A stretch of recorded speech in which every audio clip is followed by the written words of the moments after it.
Eh bien, salut à tous, c'est Mtachos et aujourd'hui on se retrouve pour un nouvel épisode de 5 minutes MotoGP pour le dernier Grand Prix de la saison à Portimao au Portugal. Oui, c'est déjà le dernier Grand Prix de la saison. Et oui, c'est déjà le dernier Grand Prix de cette saison 2020 qui a été si spéciale à tous les niveaux. Et pour ce dernier Grand Prix, on se rend à Portimao au Portugal. Un circuit juste incroyable, ça monte, ça descend, des gros freinages. Un circuit qu'on adore et qu'on voudrait voir plus souvent en MotoGP. Et d'ailleurs, il est déjà candidat pour intégrer le calendrier de la saison prochaine.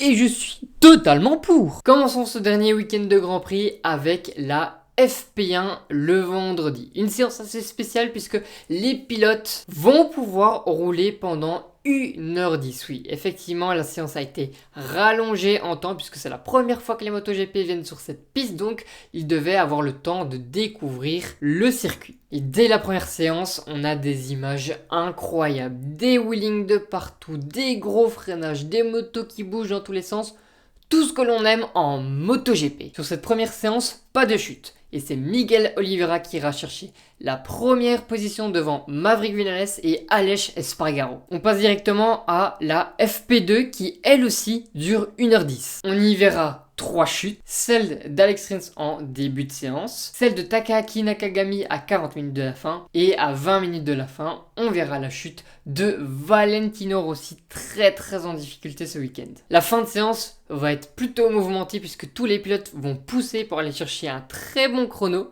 et ce sera finalement un beau Johann Zarco avec sa très bonne Ducati 2019 qui ira signer la meilleure position devant Maverick Viñales et Aleix Espargaro. On note l'avant-dernière position de Valentino Rossi qui devance uniquement Mika Kallio, le pilote remplaçant d'Iker Lecuona. Donc adaptation très difficile pour Valentino Rossi sur ce circuit. Grosse journée du samedi en perspective et on commence directement avec la FP3, dernière chance pour les pilotes d'améliorer leur chrono de la veille et de passer directement dans les 10 premiers pour aller en Q2. Lors de cette séance, on y verra l'énorme chaleur de Pol Espargaro au virage 6 qui est sorti un petit peu trop large dans l'herbe. Heureusement pour lui, ça s'est bien fini. On passe directement à 2 minutes de la fin de la FP3 où tous les pilotes vont améliorer sur leur dernier tour, sauf Johann Zarco et Maverick Viñales. Ça sera une très belle fin de séance, mais ce sera finalement Jack Miller qui ira chercher la meilleure position devant Miguel Oliveira et un très beau Alex Rins. On notera la 11e place du vainqueur de la semaine passée, Franco Morbidelli, et la 15e position du champion du monde en titre, Joan Mir. Tous les deux devront passer par la Q1. Très rapidement pour la Q1, c'est Cal Crutchlow qui va signer le meilleur temps devant Franco Morbidelli, donc ces deux-là passent directement en Q2. Mais ce qui fait très mal, c'est la 10e position sur cette séance de Joan Mir. Il partira donc dimanche demain à la 20e position. Donc ça fait très mal pour sa nouvelle image de champion du monde MotoGP 2020. Place à la Q2 où tout se joue pour la pole et il y a eu beaucoup de changements au niveau de la première position. Tenez-vous bien, c'est bien le pilote local, Miguel Oliveira, qui viendra chercher sa première pole position en MotoGP. La première pole position d'un pilote portugais en MotoGP. Tout ça au Portugal. Il finit donc premier devant Franco Morbidelli 2e et Jack Miller 3e. Jour de course. Dernière course de la saison pour certains, dernière course de leur carrière pour d'autres. Effectivement, à la fin de la course, on dira au revoir à Cal Crutchlow qui deviendra testeur chez Yamaha officiel. Dovizioso, lui, prendra une année sabbatique. Mais est-ce qu'en 2022, un top team acceptera de le reprendre? Rien n'est moins sûr.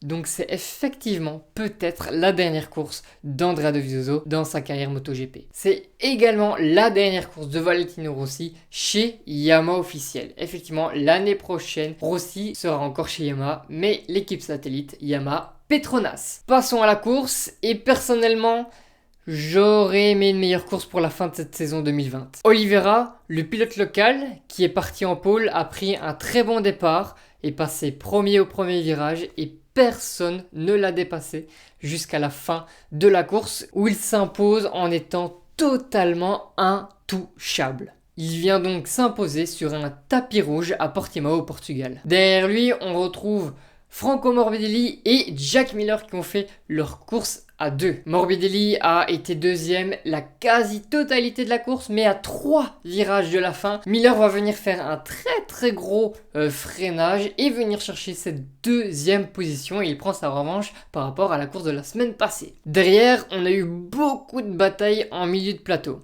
avec beaucoup de dépassements, de gros freinages, de petites chaleurs, mais c'est finalement Pol Espargaro qui va finir 4ème et Andrea Dovizioso 5ème. Et là, ce qui se passe, c'est assez terrible. Fabio Quartararo, ayant pris un mauvais départ et en étant 8ème à la fin du premier tour, va dégringoler petit à petit au fil de la course pour finalement finir 14ème et dernière Yamaha. Effectivement, il a fini derrière Valentino Rossi. Ce qui veut dire que sur cette course, il a pris seulement 2 points. Et là, ça fait très mal, puisque au championnat final, il finit 8ème. Alors qu'il a été prétendant au titre pendant des semaines et des semaines, cette fin de saison a été terrible pour lui et donc il se classe 8ème au championnat des pilotes. Et pour le champion du monde, Joan Mir, c'est pas terrible non plus. Effectivement, en ayant fait une très mauvaise qualification en partant 20ème, c'était compliqué et la course n'a pas été meilleure. Effectivement, il a fait quelques erreurs, quelques contacts, il a passé la quasi-totalité de sa course en 16ème position. Mais c'est finalement un problème mécanique sur sa moto qui l'arrêtera. J'ai presque envie de dire tant mieux parce que finir la course à la position où il était, c'était vraiment pas terrible. Donc au final, c'est quand même bien Joan Mir qui est champion du monde, devant Morbidelli, vice-champion du monde, et Alex Rins qui complète le podium. Pour le reste du classement final des pilotes, vous pouvez le retrouver juste ici. Voilà, c'est la fin de cette saison 2020. Une autre vidéo sur la chaîne va très bientôt arriver pour parler un petit peu de toute cette saison qu'on vient de vivre, les meilleurs moments, les pires moments, les déceptions, etc. Donc ça arrive très vite sur la chaîne. J'espère également que vous avez vraiment apprécié ces 3 épisodes de 5 minutes MotoGP. Pour retrouver ce format, moi je vous donne rendez-vous en 2021 pour la première course de la saison. Et voilà, c'est la fin de cette vidéo, j'espère vraiment qu'elle vous a plu. Si c'est le cas, n'hésitez pas à lâcher votre plus gros like, ça fait toujours plaisir. Vous pouvez aussi lâcher un petit commentaire pour débattre un petit peu de la course, ça fait toujours plaisir également. Mais le plus important pour moi, c'est que vous vous abonnez, donc abonnez-vous, allez bye bye mes petites moustaches.